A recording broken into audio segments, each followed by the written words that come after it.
Gannon, I promise this is the last time I'm going to ask you. I'm just freaked out, okay? Are you sure you didn't do it on purpose? He had one of the guns.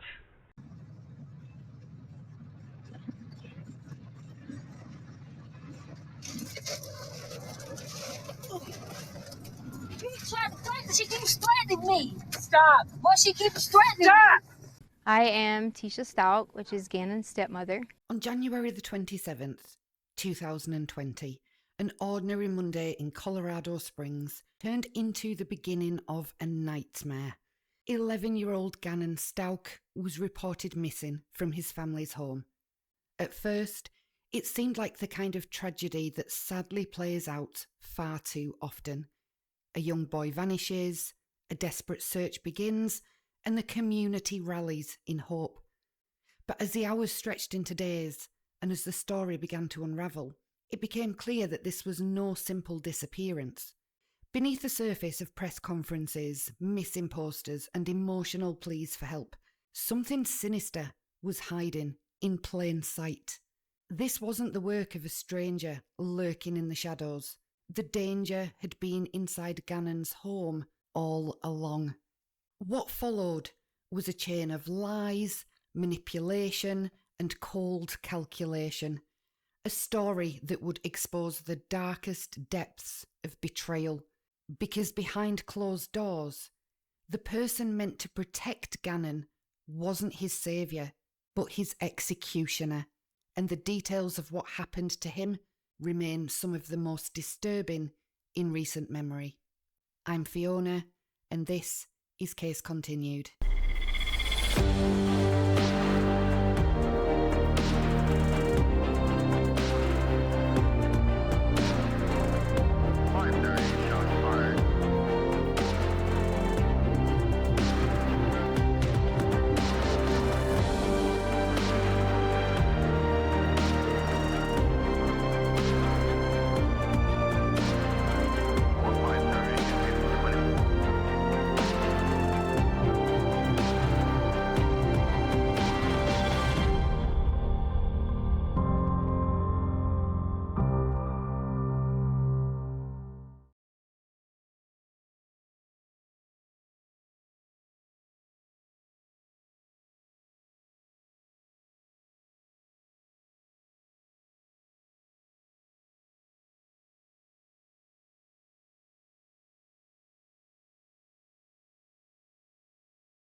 But on January the 27th, everything changed. That was the day Letecia Stauch told authorities that Gannon had left home to visit a friend and never returned. What began as a desperate search for a missing child would soon unravel into a story no one could have predicted. Before we get into the events of January the 27th, we need to actually remember who Gannon was. Because at the heart of this case is not just a crime, but the loss of a young boy with his whole future ahead of him. Gannon's life began against impossible odds.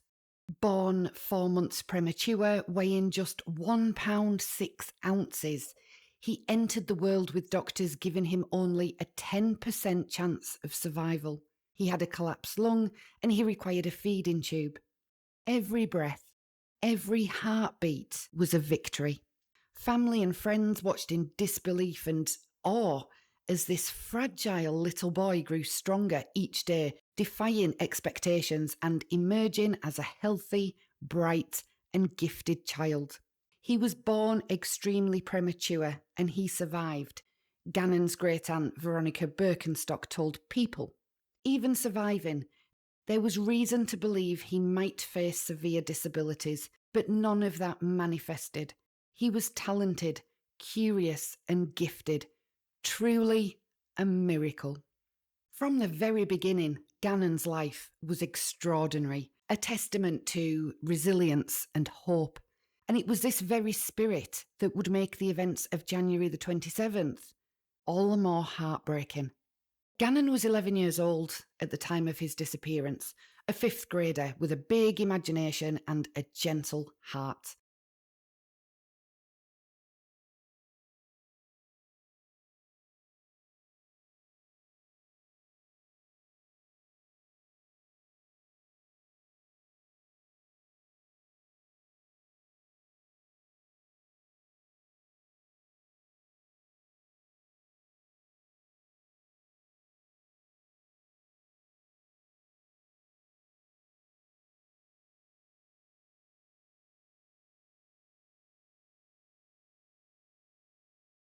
He was held back one grade to allow him to catch up and went on to excel academically. Gannon's biological mother, Landon Bullard Hyatt, lived in South Carolina, but she remained closely involved in Gannon's life. By all accounts, he was loved deeply by both parents, even if they lived in different states. Landon and Gannon's father, Al, began dating around 2003 and they married in 2005. On the 29th of September 2008, Gannon was born, and this was an emotional and worrying ordeal for Landon and Al, but they worked through it together, and Gannon was their top priority at all times. On the 22nd of January 2012, Al and Landon's second child, a daughter named Lena, was born also premature. At some stage, Al and Landon's relationship began to fall apart, but it's unclear really when or why this happened. Amid all the speculation, it's obviously nobody's business what was going on in their personal relationship, but we do know that by spring or summer of 2014, Al and Landon had separated and Al had begun dating a woman by the name of Letecia Hunt. Letecia was born in 1983 and settled down with Chance Hunt, giving birth to their daughter, Harley, on the 1st of May 2002.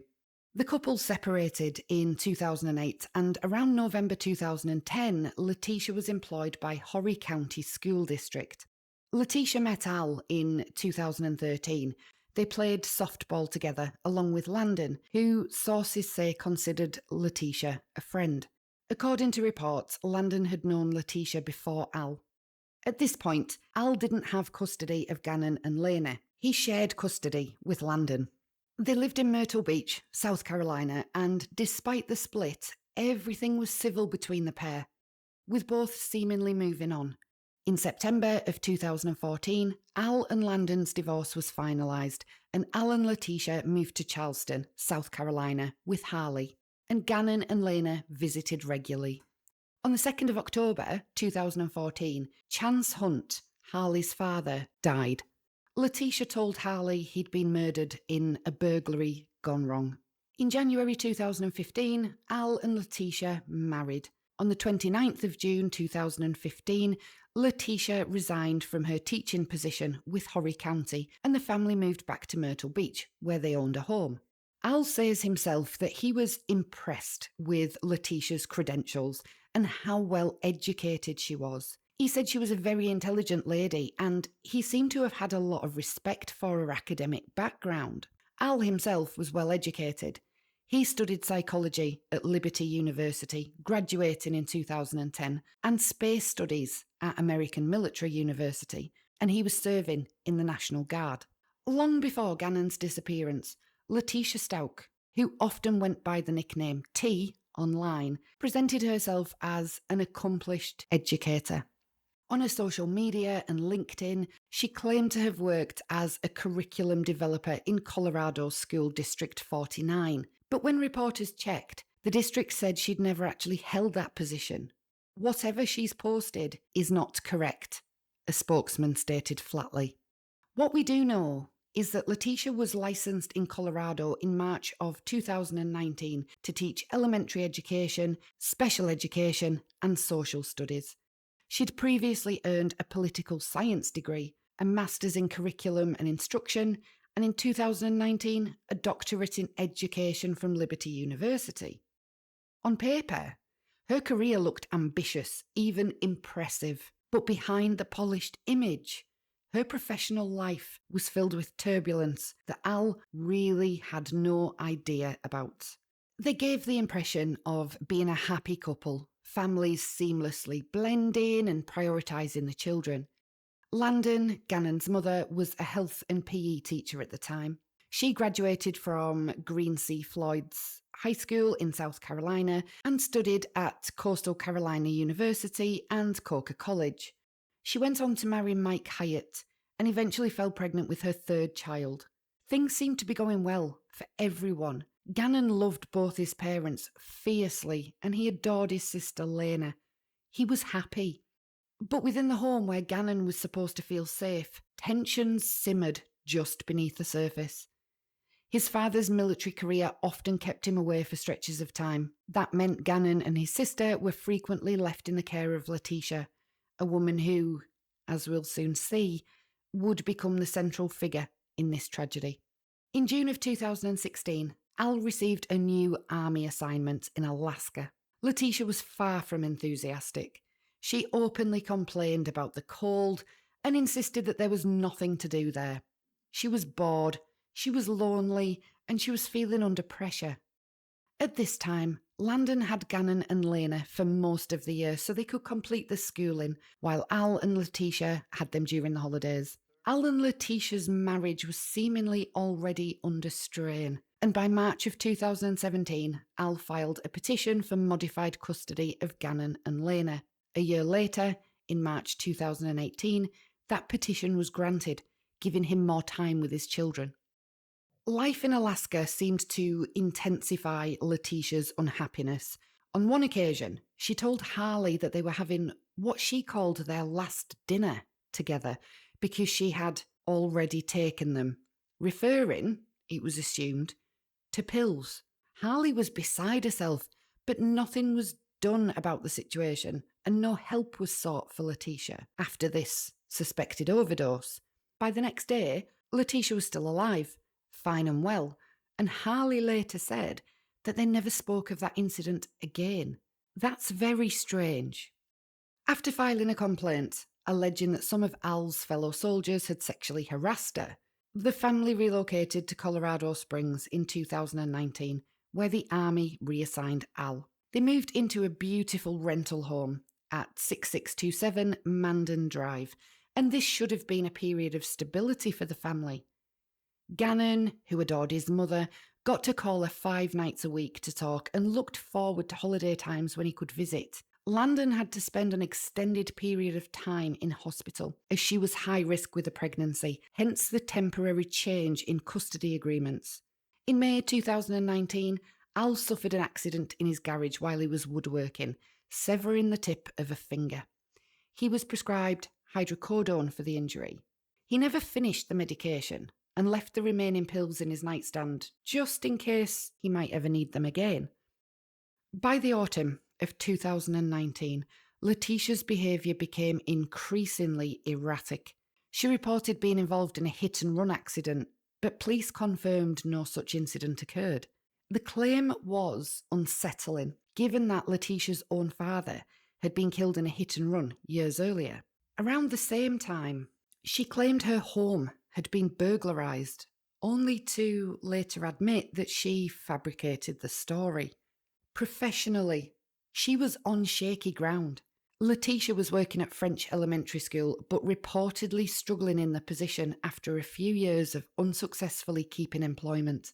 After several years working in the Myrtle Beach area as a paraprofessional and later a teacher, she accepted a position at Palmetto Middle School in South Carolina for the 2015 to 2016 school year, but she barely made it through the first week. Records show that she signed contracts with 2 different school districts at the same time, one in Marion County and another in Charleston, without telling either employer. She attended a handful of professional development sessions and the first 2 days of school, and then simply stopped showing up. She didn't resign, she didn't explain, she just vanished. Eventually, she emailed the district claiming that she had been the target of harassment and retaliation after requesting to be released from her contract due to an upcoming military move. She also alleged that her husband's ex-wife, who was related to the superintendent, was somehow involved. She even threatened to file an Equal Employment Opportunity Commission complaint unless she was let out of her contract. But investigators determined her claims were unsubstantiated. When military transfer papers were finally produced, they arrived only after she'd already been terminated for abandoning her job. The South Carolina State Board of Education reviewed the case in 2016 and suspended Letecia's teaching certificate for 180 days. It was one of several professional setbacks that followed her. In North Carolina, minutes from a 2018 school board meeting, she was terminated from a role as an early childhood teacher after just a few months. And in late 2019, she lost yet another job, this time in Colorado Springs, after a brief stint at French elementary school. Sources have suggested that she was fired from 3 consecutive teaching positions after leaving Horry County schools. Her career was unravelling. Letecia was also attending appointments with a doctor for mental health concerns, at least one of which Al attended with her. Despite the family's turmoil, they brought 2 bulldog puppies, Sadie and Chance, into the household. As the holidays approached, Al and Letecia arranged for an early Christmas celebration in 2019, since Gannon and Lena would spend Christmas Day with their mother. Around this time, Letecia befriended a neighbour called Nicole Mobley after introducing herself on Facebook under her daughter Harley's name and offering her free clothes. She also began pursuing an entirely new career path, enrolling in flight attendant training. Letecia travelled for training just after Christmas, but later claimed that she was unable to complete it because Al's night shifts left no one to watch the children. She rescheduled for February 2020. In early January, Gannon and Lena returned from their mother's home. Shortly after, Al and Letecia celebrated their wedding anniversary with a trip to Florida. Letecia hired a babysitter to care for the children during their absence. On January the 16th, Leslie Hicks, the assistant principal at Mountain Ridge Middle School, contacted Letecia about a resource teacher position in special education.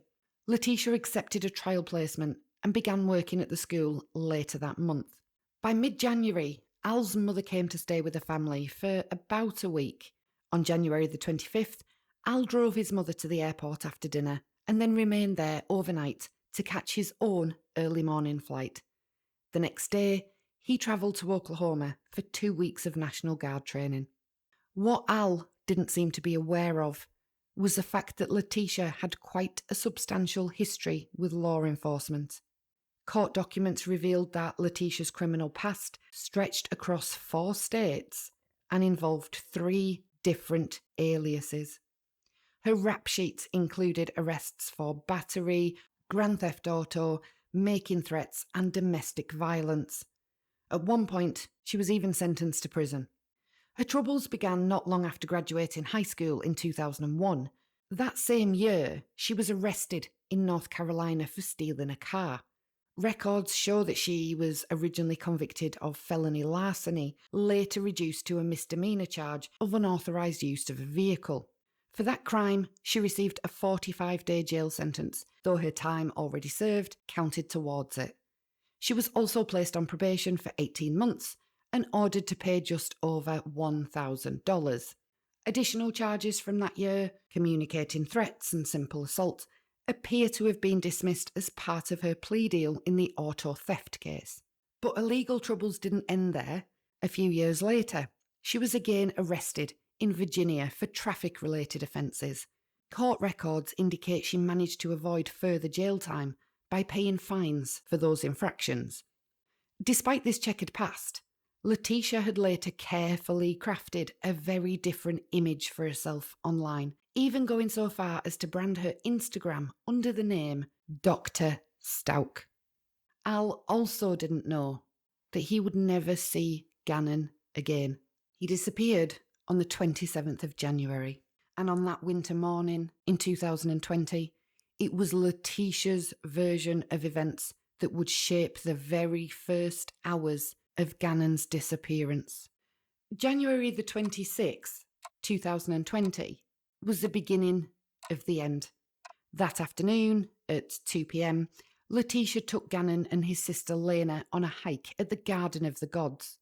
Harley was supposed to be with them but had got called into work. According to Letecia, the trip was then cut short because Gannon suddenly had stomach problems and needed to get home. Al later received a text message from Gannon's phone saying he was pooping in his pants. The same phone then asked if the family had any bath salts.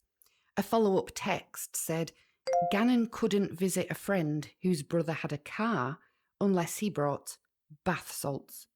Although Al didn't know it at the time, it wasn't Gannon sending those texts. The trio were back home at 4:46 p.m. that afternoon. Now, imagine being Al in that moment. You're hundreds of miles away, your son's phone is sending bizarre messages, and you're being asked about bath salts. He was so thrown off, he warned Letecia to hide any bath products, thinking his son was talking about the drug. Letecia responded to Al, telling him she hadn't thought anything of this, but had given Gannon a bath bomb to use as he wanted to get himself cleaned up in the bath. She then said she would make sure Gannon had no way of accessing any bath products and said she had looked up bath salts, the drug. The name bath salts sounds innocent, but these are powerful and dangerous stimulant drugs, also called Bloom, Cloud9, Flacker, Scarface, Vanilla Sky, and White Lightning. They're sold as a white or off-white powder, mostly in small plastic or foil packages, and the drugs are usually snorted, but they can also be swallowed, smoked, or mixed with a liquid and injected with a syringe. Bath salts contain man-made chemicals that increase brain and central nervous system activity in much the same way as drugs like amphetamines or MDMA, ecstasy, do. They can cause users to have an out-of-body experience, elated mood, or feel delirious, and these effects can last up to 3 to 4 hours. Other short-term effects include agitation, irritability, insomnia, dizziness, panic attacks, depression, thoughts of taking your own life, paranoia, delusions and hallucinations, a distorted sense of reality, a decreased ability to think clearly, and mood disturbances and psychosis. The physical effects are also awful, and they include decreased muscle and body control, increased blood pressure and body temperature, chest pains, irregular heartbeat, nosebleeds, feeling sick, vomiting, seizures, stroke, heart attack. The list goes on. Users can also develop what's called excited delirium, and when this happens, people get dehydrated, the muscle tissue breaks down, and then they can go into kidney failure and die. People who use bath salts can easily get addicted to them, and taking too much of the drug at one time can lead to an overdose. All these things can be deadly, even if someone only tries the drug once. Bath salts have caused a number of deaths and been blamed for a handful of people taking their own life, and they've also been blamed in some murder cases. Al had every right to worry when he received the strange message off Gannon's phone. That night came a strange story. Letecia claimed Gannon knocked over a candle and burned the carpet. She even filmed the damage, footage that would later become evidence. Gannon can be heard crying at the end of this video, saying he didn't mean to do it and that he was sorry. He and Letecia pinky promised that they'd fix it after Letecia was threatening to sell things like the sofa to pay for the damage, so they weren't made homeless by being kicked out of the rental home. Now, this video is out there, and it's utterly heartbreaking to hear. Gannon is sobbing, very clearly distressed and potentially very badly hurt. He's heard at the end, before the recording is abruptly stopped, saying, "I'm just worried about my burns." Out of respect for Gannon and his family, I won't be using that clip in this video. I know it is out there, it's available online, but it's horrendous to hear this small boy in such a state, and we are far removed from this case. His family must have been through hell and back, especially having to hear that. I think there has to be a line in covering true crime, especially when it comes to child victims, and this is one that I just won't cross for the sake of the family. Letecia's versions of events regarding the candle did not match. In one, she said Gannon lit the candle to hide a smell in his room because he was having bowel movements.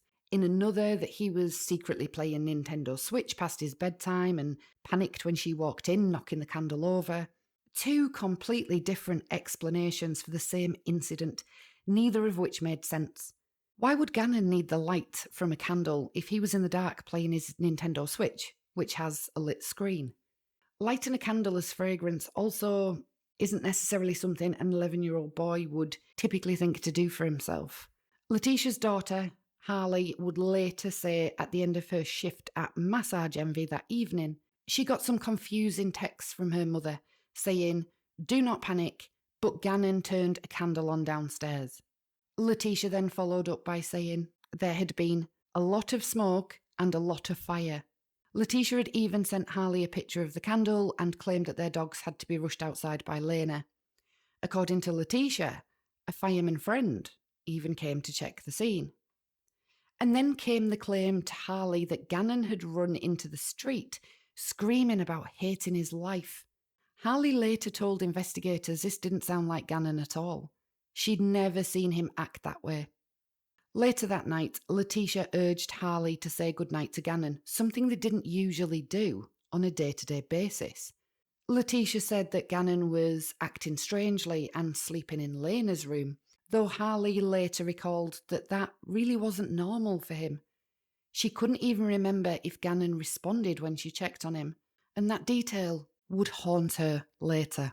By the early hours of January the 27th, Letecia's fabrications were in full swing. At 11:30 p.m, she'd texted Al that Gannon wasn't feeling well. The text said, "Gannon was on the toilet most of the night, upstairs and downstairs. He had a candle on earlier tonight because he said he kept smelling poop from his accidents in his pants. That's what he told us afterwards, and he went for his headphones and he dropped it, catching the covers and the couch. Small spot on fire. I got Lena and dogs when we heard fire alarm, but once I got down there to get him, I had to throw another cover on it.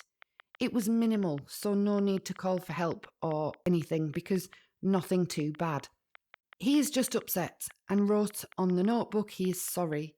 He didn't want me to tell you because he was scared and freaking out about getting in trouble and being grounded. It's stuff we can fix and everyone is okay. I burnt my arm a little, but it's all good. He was more scared and embarrassed." At 2:48 a.m, Letecia texted Al again, saying, "He's in the bathroom again and blood coming out butthole, and he is crying about going to school tomorrow like this.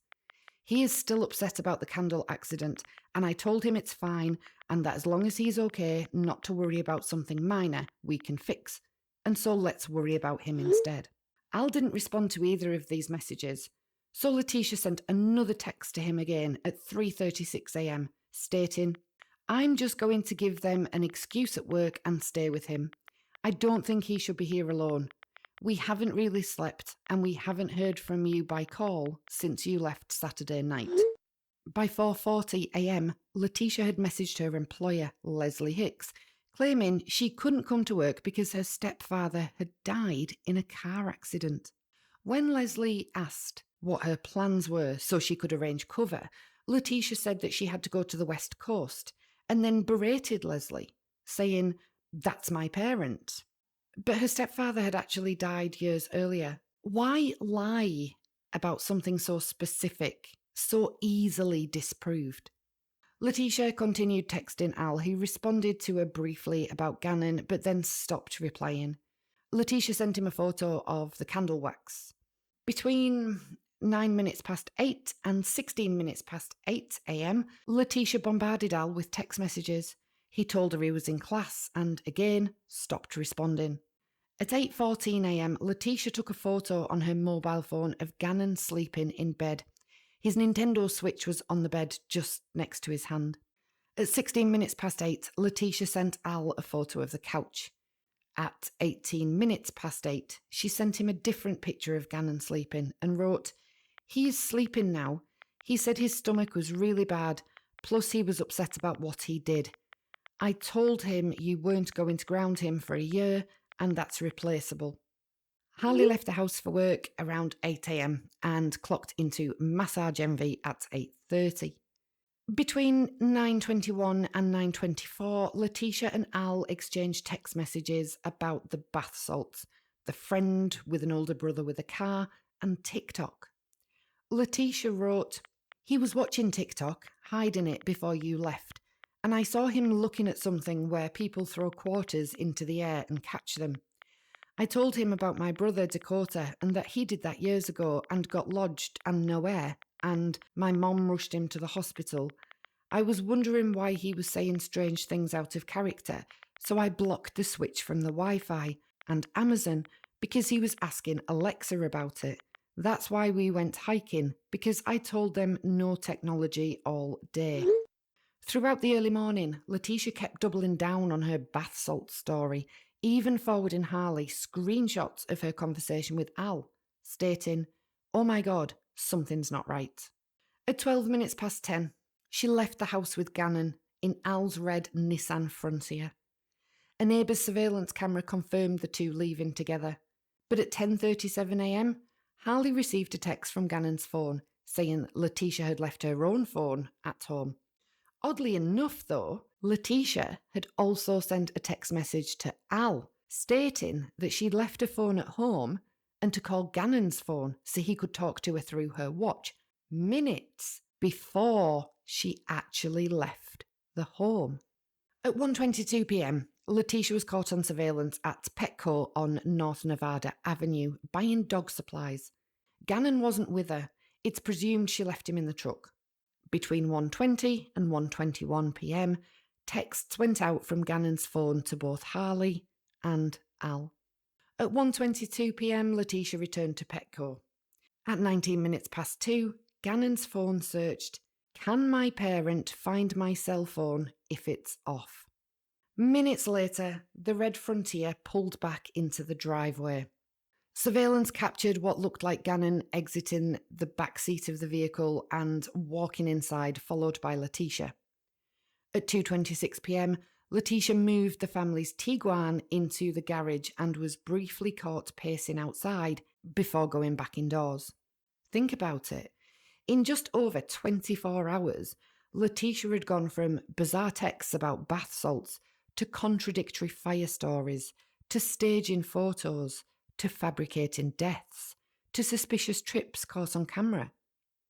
Each layer more unbelievable than the last, yet at the time, it was presented as a stepmother simply struggling with a difficult day. At 2:45 p.m, Letecia Stauch unlocked her phone and then, in a move that investigators later described as deeply concerning, she blocked the Wi-Fi connection to Gannon's Nintendo Switch and even to the family's Alexa device. Why? Detectives believe it was to cut off any possibility of Gannon reaching out for help or for the devices to pick up activity at a time when something sinister was unfolding.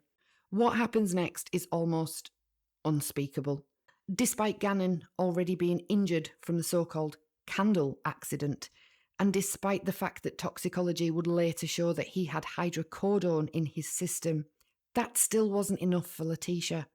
Detectives believe that Letecia picked up a sharp object, a knife which has never been found, and stabbed Gannon 18 times. A butcher's block in the kitchen was missing a knife. Still, that wasn't enough. She then turned to a blunt object. She struck him in the head 4 times, blows that smashed his skull like an eggshell. But even that was not enough for Letecia Stauch, because she then armed herself with a 9mm handgun. She fired 3 shots. 2 bullets lodged harmlessly in a pillow nearby, their fibres later preserving them as evidence. The 3rd shot struck Gannon in the jaw, travelling through his skull, fracturing bone, damaging his spinal cord, and finally lodging in the back of his head. That bullet was recovered at autopsy. It's important to note here that none of her clothing from that day was ever found. The stabbing weapon, missing. The blunt object, missing. And there were no shell casings in Gannon's room. To detectives, this suggested a deliberate and calculated clean-up, a pattern that would define Letecia's actions in the hours and days to come. After the brutal attack, Letecia dragged Gannon's body into the storage room next to his bedroom. She opened a large olive green suitcase, one that Gannon's mother, Landon, had actually received as a gift from her own aunt. And in an act that is almost unimaginable, she forced Gannon's small body inside, wrapping him in his bedding and pillows to conceal the evidence. She then left the suitcase hidden under a pile of boxes. At 3:11 p.m, Al Stauch sent Letecia a simple text. "Are you sleeping?" He received no reply. Around this time, Gannon's little sister, Lena, returned home from school. Letecia told her Gannon was sleeping and ordered her to go outside and play. This is believed to be the window where Letecia was frantically scrubbing and cleaning blood from the crime scene. Surveillance footage later captured Lena outside riding her bike between 3:30 and 3:42 p.m. At 3:55, Al sent another message, this time to Gannon's phone. "Hey buddy."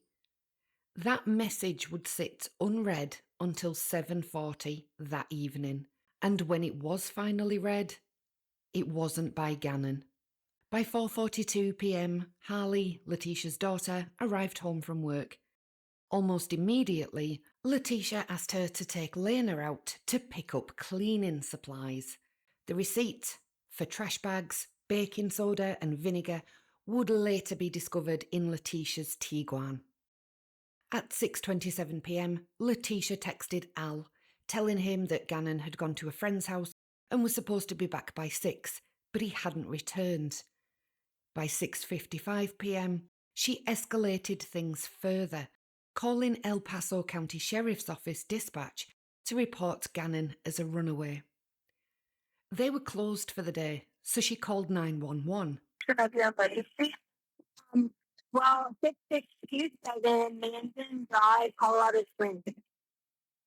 I think that one looks like it's turned up with her correctly.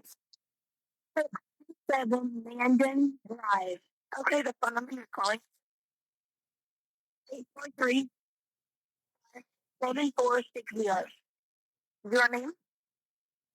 Lisa. Information. I don't know if I'm still the emergency or non-emergency, or I can barely talk, but my phone's going to be all at 6 o'clock, and I'm just getting. So, like, all his friends' house, he's going to be at his friend's house, and they said he wasn't there, and the other one said he never came there. So I don't know any other people calling out, and I talked to my husband, so I told him I had to call you guys as fast as I could, because I don't know anyone else here. And I don't know if there's like a time limit, but like he's only 11. He's 11. 11, yeah. Okay. Gannon. Start for me. U-O-N. Nora. Out. S-T-O-U-C-H. That's a blue. I got it. I can barely watch. Should I have it? I'd like to do. We have multiple. We have to ask if we don't want to tie up an emergency line. I'm going to give you our non-emergency. Never mind. That's all. I didn't know which one of the call. I'm so sorry. Yeah, okay. You know when you're ready for that number. Okay, go ahead. One time. 19 390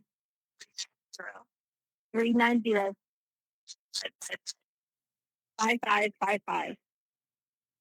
Okay. You're welcome. I call that now. I already have the call, Bill. So, basketball. Very relaxed. I think 3 minutes later, she called the non-emergency number. Can I get my foot to sleeping? Can I help you?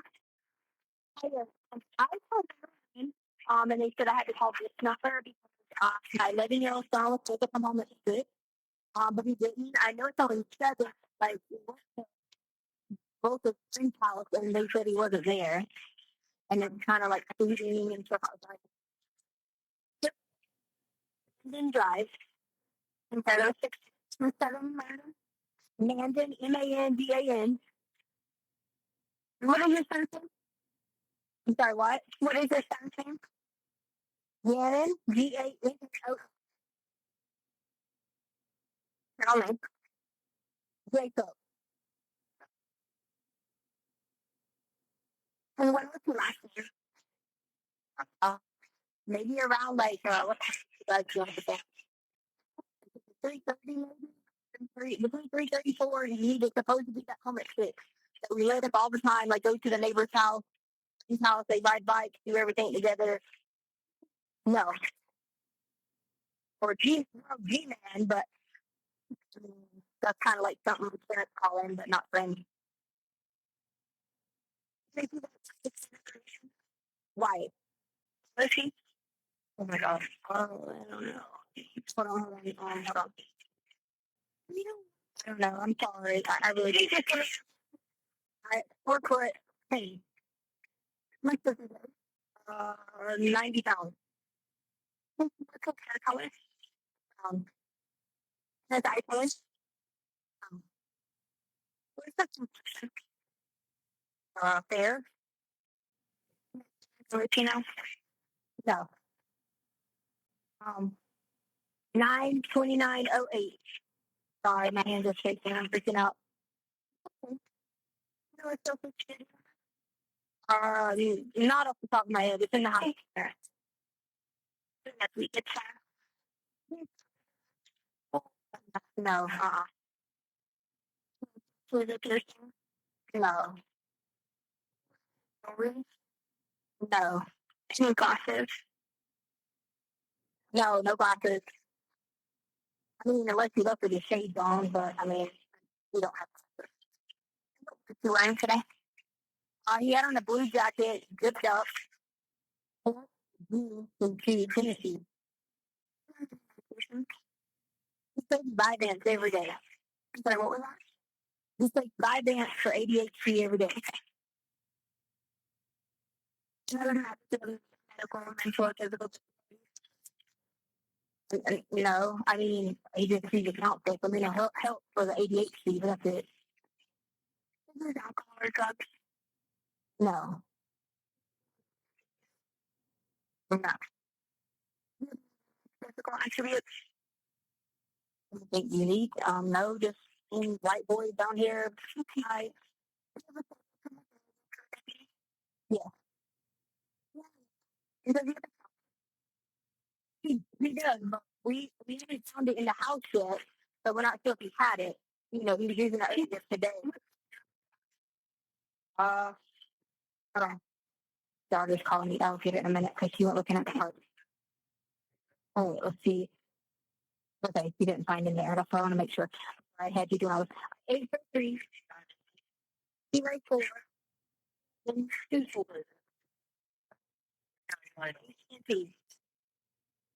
And it's chocolate. It should be. Make it your mom is stuck. Mom. What's it? Mom and dad. Where's your email address? It's EEEIA and then LYNN 2006 at yahoo.com. That's his picture. I had it right. Word. Oh, none. Yeah, Nora. 2006 at Yahoo.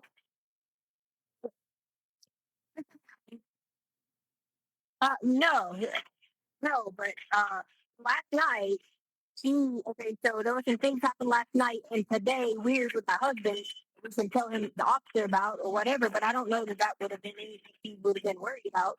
He's never been in trouble, straight A student. It's still under any specific circumstances. Specific circumstances. All right, my husband texted me earlier in the day and said Because, like, his actually got some friend, wanted to play games, and then he started asking him about what was bath salt. Like, told him how bad bath salt was, explained that. So that was the only thing that was weird at all. And then taking a look at him. We went to the neighbor's house that he always plays with, that we know from the other neighbor's house. My daughter just went to Stingray Park and not there. Not that I'm aware of.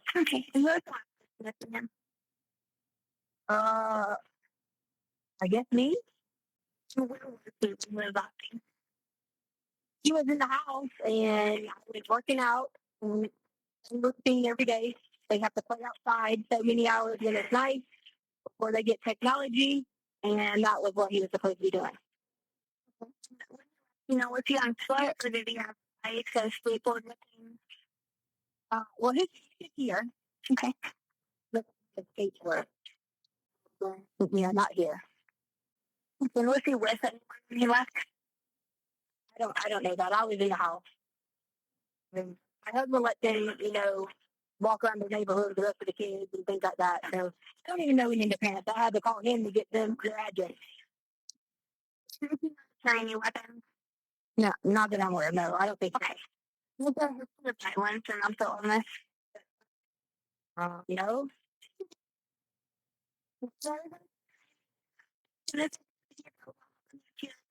Contact. Okay, thank you. You're welcome. In that call, her story began to unravel. She claimed she last saw Gannon around 3:15 p.m, heading out to play with friends, but when asked, she couldn't name a single one of these supposed friends. Not their names, not their parents, not even where they lived. A glaring red flag. Because Gannon was 11 years of age, he was classed as a runaway and was entered into the state and national databases as such. At 7:43 p.m, Letecia sent a text to Al and claimed that the police had found cigarettes in Gannon's backpack. Letecia continued sending text messages to Al that evening and into the early hours of the next morning. Harley headed out in a car, desperately trying to find her little brother, while Letecia stayed home, keeping up appearances with Al. Throughout the night, Letecia used Gannon's phone to call his biological mother, Landon. I find that beyond disturbing and an action that shows deep hatred and resentment towards Landon. Her child is missing and she starts getting calls from his phone. Her heart would have been exploding every time, hoping against hope it was Gannon calling to let her know that he was okay. Instead, it was Letecia who, at this point, knew exactly the impact that she would be having on Landon by doing this. At 10 p.m, deputies from the El Paso County Sheriff's Office arrived at the Stauch home.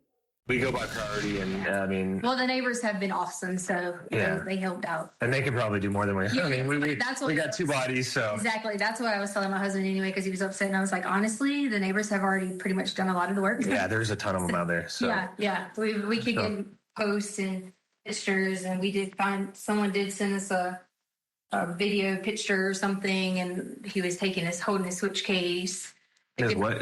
Like his Switch, like a Nintendo Switch. Oh, okay. Yeah, not like a Switch. So they've all been trying to be very helpful and the whole situation, because he was supposed to be here at 6:00 because we were going to eat dinner, and he said he was off restriction today, so he was going to go play with his friend, and his dad already told him he could play with his friend, and he didn't come back at 6, so I looked outside and saw it was sleeting, so I said, well, maybe he's waiting on one of us to come get him, so we drive to the neighbor's house, which I'm assuming he's at the neighbor's on the corner's house, and they're like, no, he's not here. So I was like, okay, maybe it's only one other person. So they kept leading us on all this chase of people it could be.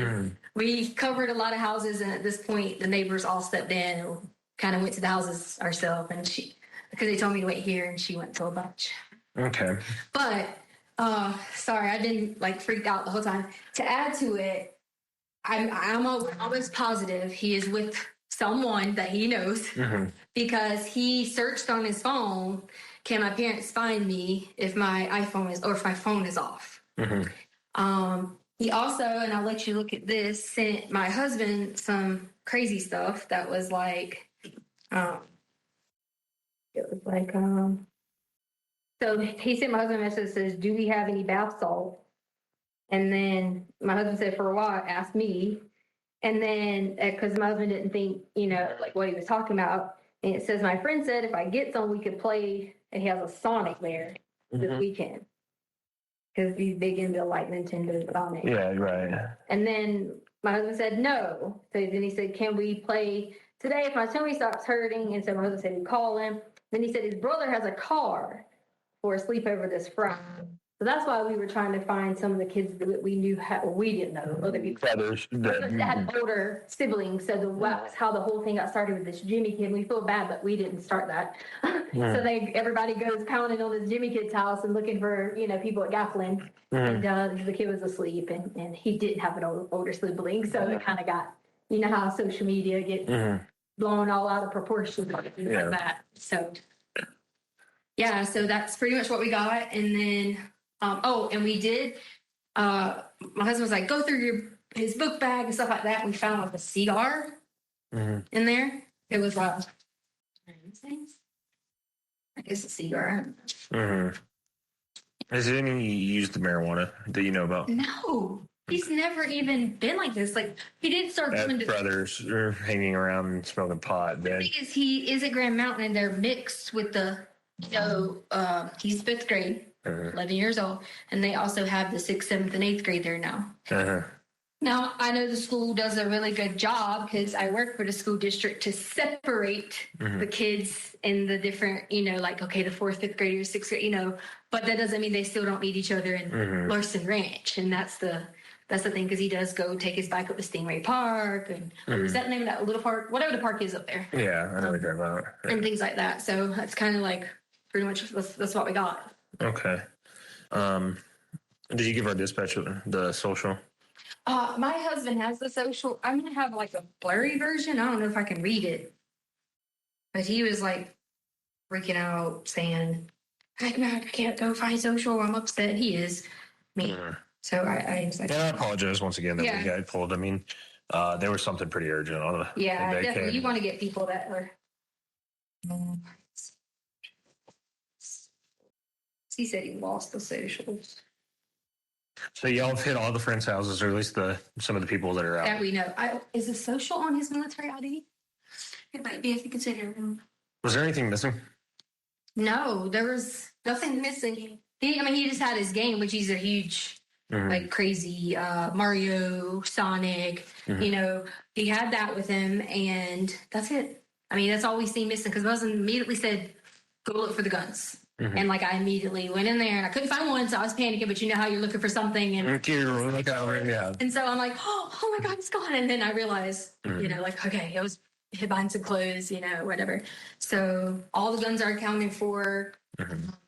Clothing wise. Oh yeah, no, I didn't. We didn't see anything. Toiletries. Nope. Does he have like a wallet he carries around with like school ID? The phone with the wallet. Okay, like one of the attached case, like the an actual wallet. Oh, okay. His phone was with the wallet, and he had left it in his room. And is the phone turned off? Have y'all? Has anybody tried the phone? Well, I have his phone. He left the phone here with the wallet. Oh, okay. That's how we went. So how do you know? So he must have used somebody else's Facebook. Is that what you're thinking? That like he logged in somebody else's and asked that question if can my parents find me, or was that on? No. His search history. It was in his search history prior to this happening. Okay. So he had already searched this information. He had deleted a bunch of things too because it would have one thing searched for one day specific, and it was like, okay, we know you were on YouTube. We know you were on this. You should be, whatever. And there was a lot of messages deleted, for example, his grandma or Nana, he had everything deleted, but we've reached out to all them, and he hasn't been in contact with with any of them because they all live on the East Coast. Oh, okay. So, has there been any family issues other than? Just the strange thing was asking about the basketball. What happened last night? So he was upset about last night because he grinded from his Switch. like I told you, it's all on research. Yeah, there was a restriction. Yeah, you said that, but it was lifted. So yeah, it was lifted today. But last night he had, so we have 2 little small dogs, and he has really bad problems with his stomach because he takes Vyvanse every day. So when he doesn't, the weekends. Is that like the medication that you list, the ADHD? For ADHD, right? Okay. So the weekends we don't give it to him. So on the weekends when you don't give it to him, your stomach starts to kind of work. Anyway, needless to say, messes his stomach up. We went on a hike yesterday. He like pooped in his pants like 3 times. And you're supposed to give it to him every day, but if we go on a hike, I try not to because he'll be zombie and hiking and stuff like that. So he said, this is what he told me and his sister. She's already asleep now. She's only 8. But he told me and his sister that he thought somebody was coming downstairs. So he immediately tried to hide it. He knocked the candle over and it set the carpet downstairs on fire. Now it was nothing big, like a 12 by 12 spot. So I honestly wasn't even going to tell my husband. We went in there. We were going to cut it out and just replace it. Because if I called you and said someone burned down the carpet, freaking out. You said fire. That's all I was Exactly. So I just took the covers that he was. I took the covers that he was laying down, and I just threw it on there because I got my daughter out and the dogs out. She was working, and it was. You can have everybody now. I know. It was something that we were just No. Did he take his bike? No. Okay, because somebody saw a little kid on a bike. They posted it, but I didn't know if he brought it. Well, he did, unless he took it sooner and brought it back because Lena ended up getting a bike and rides the bike because hers had broke. When she ran into him, I say ran into him as in not physically, but she somehow got his bike because hers wouldn't work. So he could have So they were here. Okay. Yeah. They were supposed to go pick him up for dinner. Okay. And he never came home. They thought he was at his friend's house. He was they started sleeping, so they were going to go pick him up down the road. And he was never there. And he never went to his friend's house. He was on. Okay. And he was taking the switch. Do you mind if my partner looks around the house real quick? Just because kids, they hide. And they can hide for hours. And you'd be surprised. Pretty check the the ADT, there's kids here. I say kids here. There's my sister and 2 dogs. Okay. Grab her ID too when you get done. He was out there because they left and blah blah blah. Somewhere where my wallet is at. So just tell me a timeline. I know you said that y'all were going to go eat at 6. Yeah, so it was. You're supposed to meet y'all back here, but you went down there because it started sleeting. Right. So what happened between that and the time you got out of school? Okay, so 3:15ish, 3:20ish, they usually come in every day and they have to ride laps or something, physical activities or something like that. But since his stomach was hurt and his daddy told him he could go ahead and get his switch time back. So that's pretty much it. They usually get snacks and we always require them hey, you have to go outside, all these things. So pretty active then, huh? Yeah. So he did that. He didn't do that because you said his stomach was hurting. What happened instead of him doing that? Instead of what? Doing that. He had already talked to my husband about being off restriction. So he said he was going to his friend's house to play video games. And what time he left at 3:30? I don't know the exact time because I was correcting his carpet thing downstairs. Okay. So he left at that time. My husband's very more free than I am with the situation. I kind of always whose house you going to? Give me their number. That's how it was with her. But he's as long as their neighbor ride, they can ride bikes. Everyone's together type thing. Oh. So so all the time they go and ride and meet friends. That's how we knew to go to different people's houses because sometimes. What time did you notice that he left to go? What time? Between the 3:15 and when did you notice he left? I came back up here at maybe 4 o'clock and he was already gone. Right, but then Lena came back in the house, which is the sister, and she said that she had to get his bike because her bike wasn't working, so he gave her his bike or whatever. Okay. Yeah. So he left before 4, between 3:15 and 4. Okay. Does he normally leave out the front door? Or would he have normally left out the front door? Or the garage. They're free to do both, or the back because he takes trash out. So we have a lock on that now. So. Well, the only reason I asked, it looked like there was a ring doorbell. Yeah, we already. That's how I told you that we already knew that he had left. Yeah. And what time was that? Just so we have it for dark. We don't have the video recording. We just have the thing going on a ring. Oh, okay. We don't pay the fee. Okay. Yeah. And you can go ahead and grab your ID. Oh yeah, that's right. I was looking all up. Yeah, you're fine. My. Can you just give him your name and date of birth? Yes. No, I didn't grab that card today. Would he have left his phone? Yeah. Sorry? Would he normally left his phone here? Does he take it with him often anywhere? It kind of so depends on what we tell him. If Mhm. they were to say like, "Oh yeah, you can take your phone," Mm-hmm. you can't take it. Does he have service? He does. Is that his phone? Which one? Yeah, this one's his phone. Who's that? His mom. Oh. Yeah, I don't know what she's on. Because she must be happy. It might be in that big pile of. If she's looking for ID, just go grab her name and date of birth. I think it might be. I'm just waiting on him because it might be the I same can call. get your name and date of birth. Yeah. That's okay. We can just get your name and date of birth. Oh, okay. Because I was like, it might be in the center console. Right, so Letecia, TCIA. Stauch, TCIA. Stauch. And STAUCH. And 8483. Is it going to be out of Colorado, like your driver's license, or is it another state? Another state, What state is that? South Carolina. South Carolina. Yeah. That's the accent, huh? Yeah, that's the accent. It's the, 8483. yeah, like August 4th, 1983. And then a middle initial or name for out of states. Is the other dog? Yeah, no, just no. What's your middle name? I mean, no, it is down there. Middle name? It's my maiden name. ARDIN. 171 verbal out of South Carolina. And the number you called, were you the one that called, or was it your husband? No, I called 911 and then they said call a non-line or something. Whatever And number. called a bunch of lines and then they were, like a couple, like their Nana called another line. So Okay. Get her telephone number too, though, because they might not have a good contact if there's several people that called. Phone number? all right, so 843-655-7460. Do you have a picture of him on your phone? Mom. Can you? The ones we all have are like mostly him and his sister together. I mean, can you crop that out or is it? Yeah, if you want to, too. I mean, Yeah. on your phone, you can send it. So this And is the one that everyone has been sending. Is this one? Do you want me to send it to who? Yeah, his phone. And then go ahead and get that information for the information I sent you on there after you get the picture. All right, what? Stand by. This then? Sure. I just got a new phone number, so I Okay. don't remember what it is. If you want to, while I do this, try and find the driver's license, or Yeah, they're yeah. not finding you. It's it's LE.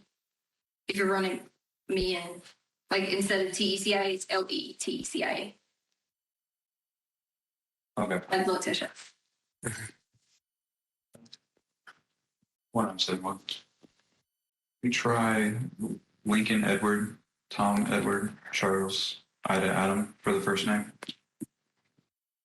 Has anybody been saying anything on the Facebook post or whatever that people are talking about? Just that they're looking. Okay. Nothing. I accidentally let it lock. I'm sorry. I'm sending you that picture, right? Okay. Just give them the on. Negative. I have a OLN for you. 719-663. 719. 31. It's going to be 101-27-5370, South Carolina. So y'all contacted all the friends that y'all know about at this point. Parents, any of them saying anything that you know about that they said they haven't seen him today as well? Nothing like that.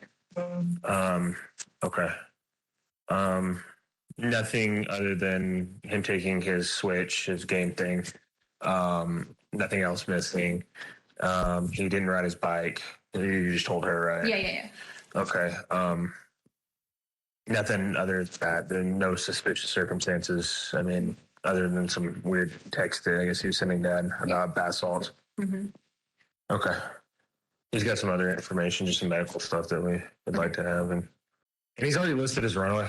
So if he's riding around with a brother in car, he gets contacted. What are you doing out this late? What's your name? And comes up that he's run away. And so they'll give you a call. They did a quick search of the property and the Tiguan caught their attention. It was backed into the garage, a really small detail, but one that would later prove to be far from random. Detectives would later review the deputy's body camera for footage and compare it to photos of Gannon's bedroom that had been taken earlier that day. The differences were striking. His bed had been moved against the wall. The bedding? Completely different. It was another red flag. Someone had been cleaning, staging, rearranging. Meanwhile, Letecia's attempts to control the narrative didn't stop with law enforcement. When her neighbour, Nicole Mobley, reached out on Facebook offering help to locate Gannon, Letecia blocked her. Imagine that. Blocking someone in the middle of a supposed missing child crisis. But Nicole didn't give up. She created a fake profile, tricked Letecia into talking, and then turned over what she learned to investigators. Nicole would later testify at trial, becoming one of the ordinary people whose determination to do the right thing helped chip away at Letecia's carefully constructed lies. A local number sent a text message to Letecia saying, "Someone posted that he wasn't at school either." Letecia responded, "He had to go to the doctor for his stomach. Honestly, I don't keep up with his friends. Albert lets them walk around the neighbourhood, but he was here in the afternoon." At 5:27 a.m, she then sent a text message to a 613 number stating, "Albert is hurting and taking it out on me." At 18 minutes past 6, a local number texts Letecia asking, "Is there an Amber Alert out yet? Is Al home? Someone was saying he was in Oklahoma." Letecia replied, "Yes, Oklahoma, and you can't do an Amber Alert unless you know someone took them and have to have the person name and tags." At 5:41 a.m, Letecia texted Landon from Gannon's phone and sent a photo of his bedroom showing his toys. She wrote, "Left every toy." Honestly, my heart utterly breaks for Landon being subjected to this. It really does. At 6:43 p.m, Al was at the airport waiting for his 7:30 a.m. flight home. At 6:35 a.m, Letecia texted Landon, again from Gannon's phone instead of her own. She said, "I'm heading out with the neighbour searches." Landon replied, "Find my baby, please." Letecia continued to text Al. She was annoyed that he was ignoring her and also annoyed that Landon and her family were on their way to the Stauch home. The following text messages were exchanged between them. Letecia asked Al, "Good, but why were you ignoring? I was worried you didn't make the flight." Al replied, "Not ignoring. I laid down at airport. Haven't really slept. Flight leaves here 7:30. Letecia wrote back, "I understand you are upset, but you are my teammate, and parents stick together and not take it out on each other. He's coming home today." Al responded, "How's Lena?" Letecia texts back, "She's tired. Landon said they are coming and that if they could stay. I told her she had to ask you that. I wasn't making decisions like that." Al replied, "Yes, in times like these, we put our differences aside." Al then forwarded Letecia a text message he had received from Jane Cadenas that says, "I have been in contact with your wife throughout the night. I'm a neighbour in Lawson Ranch. I wanted to let you know I sent T a Facebook message that the news sent me with their contact info.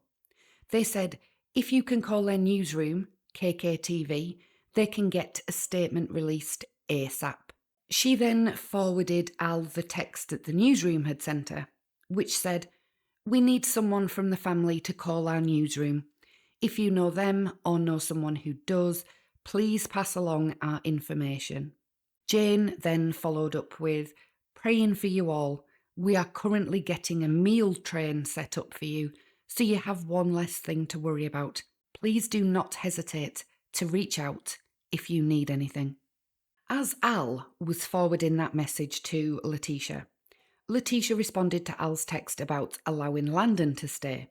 She said, "Okay, I don't agree, but it's your choice." Her text clearly crosses over with another one of Al's that says, "Just got that," referring to the text from Jane. Letecia responded, "Yes, that's Jane. She is searching with us." And Al replied, "Call the news, please." Letecia wrote back, "It's on 5 stations.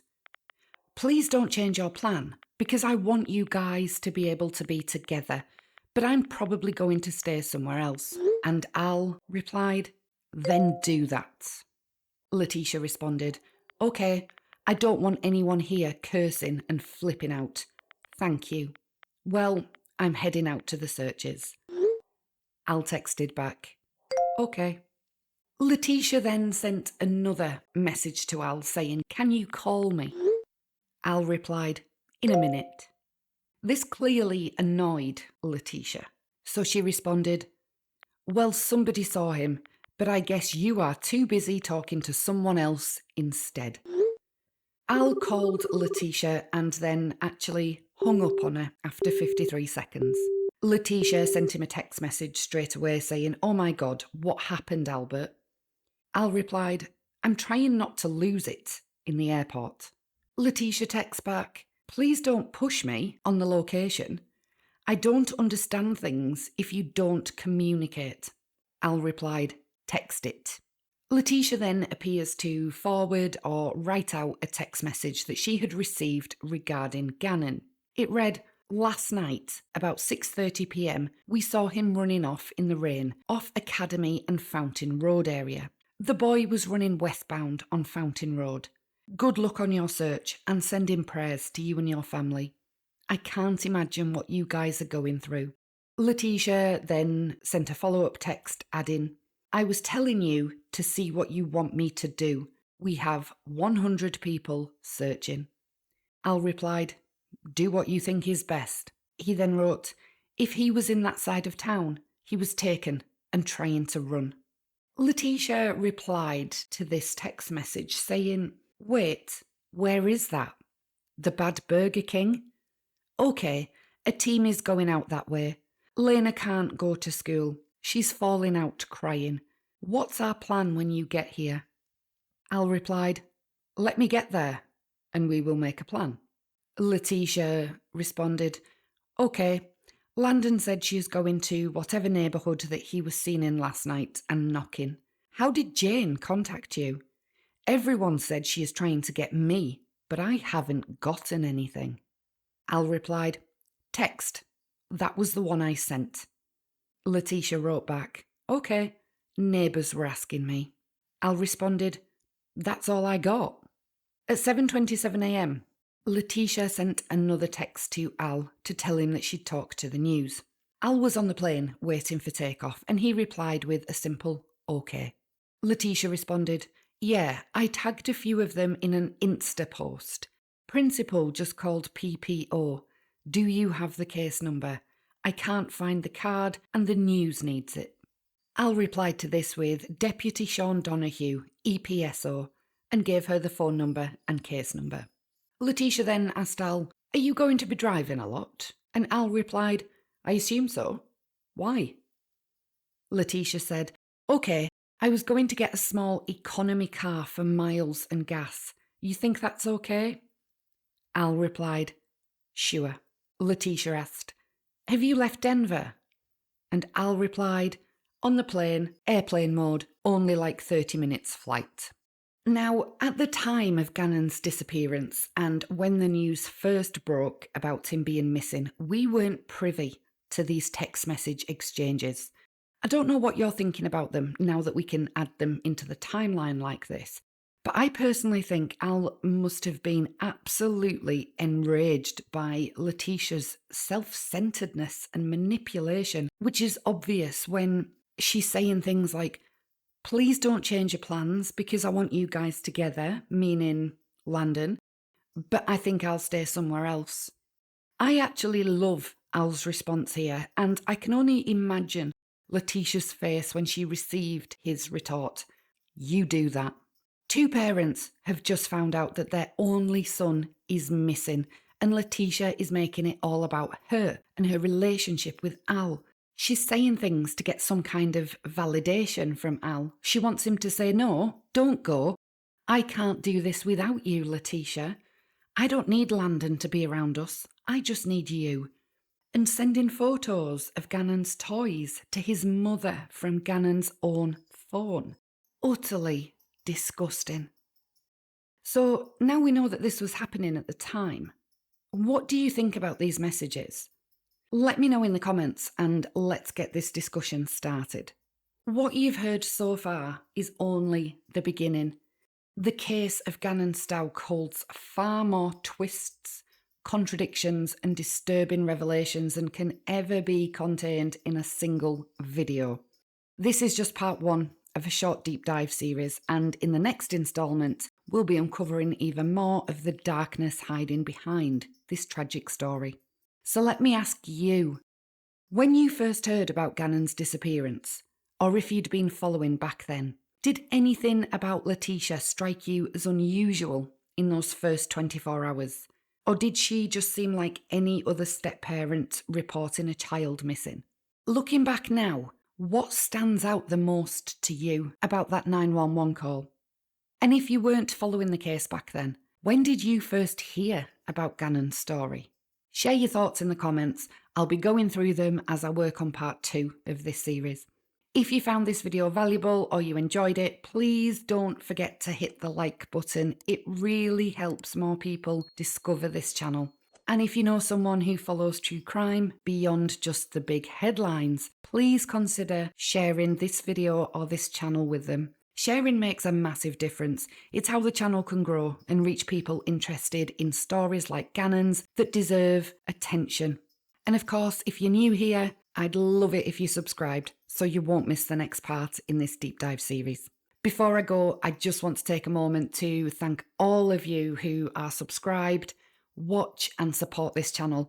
I truly appreciate the time you give to sit down and watch these deep dives. It means the absolute world to me. Your support allows me to keep covering these cases in detail, and I really don't take that for granted. So thank you for being here and for helping this community grow.